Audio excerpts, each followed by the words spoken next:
Pour régler un conflit, vaut-il mieux engager un procès ou privilégier une résolution à l'amiable? Alors en préliminaire, peut-être dire que l'accès à la justice ne se réduit plus à la seule voie contentieuse. Au contraire, le citoyen dispose de plusieurs clés pour résoudre son différend par la voie la plus adaptée. La voie amiable ou la voie contentieuse. Et effectivement, à l'inverse de la voie contentieuse, où la décision judiciaire ne traite pas de l'intégralité du conflit, elle met en avant un gagnant, un perdant, voire deux perdants. Le règlement à l'amiable des différends permet de s'attacher à la résolution de l'entièreté du conflit, de tous les domaines émotionnels qui touchent ce conflit de manière rapide et de manière moins coûteuse. Il met en avant une véritable participation des parties à la résolution de leurs propres différends pour trouver une solution mutuellement satisfaisante. Et donc la valeur ajoutée, c'est vraiment cette participation active des parties pour résoudre leurs différends. Que choisir entre la conciliation et la médiation? Je pense que d'abord, la conciliation ou la médiation ont le même objet. Le même objectif, c'est donc de traiter par l'amiable des différends qui existent entre les citoyens. À partir de là, l'objet étant identique, la différence qu'il pourrait y avoir est peut-être sur le mode opératoire de l'une par rapport à l'autre. Mais bon, l'objectif reste quand même toujours d'essayer d'amener les parties à construire elles-mêmes un projet. Je pense qu'un accord signé entre les parties est toujours plus solide qu'un accord négocié par un tiers, par exemple. Médiation et conciliation sont deux modes complémentaires de résolution des litiges. J'allais dire, c'est à la fois la responsabilité des parties et des juges d'orienter les parties soit vers la médiation, soit vers la conciliation. Il y a des modes opératoires qui sont différents. Conciliation et médiation, c'est concilier, apaiser, restaurer la paix sociale. Où puis-je trouver un conciliateur? Comment ça marche? Combien de temps ça dure? Grâce à notre site internet Conciliateur de France, en cliquant votre adresse sur ce site, vous trouverez le conciliateur le plus proche de chez vous, tout en sachant que 70% des habitants de la population ont un conciliateur dans leur commune. Comment se déroule la conciliation? La conciliation se déroule en deux temps. Il y a d'abord un rendez-vous avec le demandeur, puis un rendez-vous avec le défendeur, ce qui permet de connaître la position de chacun. Ensuite, quelques semaines plus tard, une réunion de conciliation.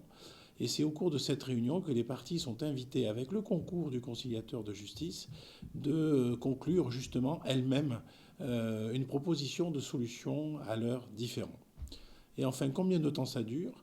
Entre le moment où le conciliateur est saisi et le moment où se déroule la conciliation de justice, le délai moyen est de 40 jours. Comment puis-je faire pour récupérer la caution auprès de mon ancien bailleur et que faire lorsque mon locataire ne paie plus le loyer?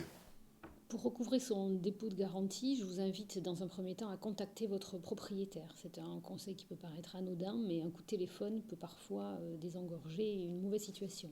À défaut de parvenir à le joindre, il convient de le contacter par écrit, par un mail ou une lettre simple et idéalement doublée d'une lettre commandée avec accusé de réception qui servira de preuve en cas de contentieux. Si ces lettres sont restées sans réponse, vous pouvez et vous devez, pour tout contentieux inférieur à 5 000 €, saisir un conciliateur qui vous réunira afin de tenter de résoudre ce différend amiablement. Et si, à défaut d'accord devant un conciliateur, celui-ci dressera un PV de carence et il vous appartiendra de saisir la juridiction compétente pour recouvrer le montant du dépôt de garantie, soit directement par le biais d'une requête en injonction de payer, soit par le biais d'un avocat qui rédigera une assignation. Lorsque votre locataire ne paie plus ses loyers, la meilleure action à mener immédiatement est de le contacter directement et également, si vous bénéficiez d'une caution, de contacter cette caution sans délai. Il faut agir vite pour éviter que la dette ne s'aggrave. Vous doublerez ce contact téléphonique par une lettre simple et une lettre recommandée. Si ces actions sont vaines, il faut saisir rapidement un commissaire de justice qui délivrera un commandement de payer. Si ce commandement de payer est resté sans effet, il faudra se rapprocher d'un avocat qui assignera en référé expulsion votre locataire. Mon artisan n'a pas terminé les travaux. Quelle solution s'offre à moi? Alors, s'agissant d'un abandon de chantier, puisqu'il s'agit bien de cela, je vous invite d'abord à conserver la preuve de cet abandon de chantier, et notamment via un constat d'huissier, c'est la première chose à faire. C'est très important pour vous parce que c'est sur la base de cette preuve qu'un juge éventuellement vous autorisera à ne pas solder le chantier. Ensuite, je vous invite à très rapidement vérifier que la société, cet artisan, n'est pas en liquidation ou en redressement, parce qu'un abandon de chantier n'est jamais très bon signe. Une fois que vous aurez réuni ces éléments-là, rapprochez-vous de l'artisan, bien évidemment, et éventuellement engagez une procédure de conciliation. Comment puis-je récupérer l'argent prêté à un ami qui ne veut pas me rembourser? Alors, dans ce cas qui est assez compliqué, la première chose à faire, c'est d'analyser la personnalité du débiteur et du créancier. C'est aussi définir exactement quelle est la dette, parce que parfois les personnes ne sont pas d'accord sur le sujet. Ensuite, il faut savoir s'il y a eu un écart verbal ou écrit. Après, il faut essayer de comprendre s'il n'y a pas un point de blocage derrière cette somme qui est due par quelqu'un. Peut-être qu'il y a une autre histoire derrière.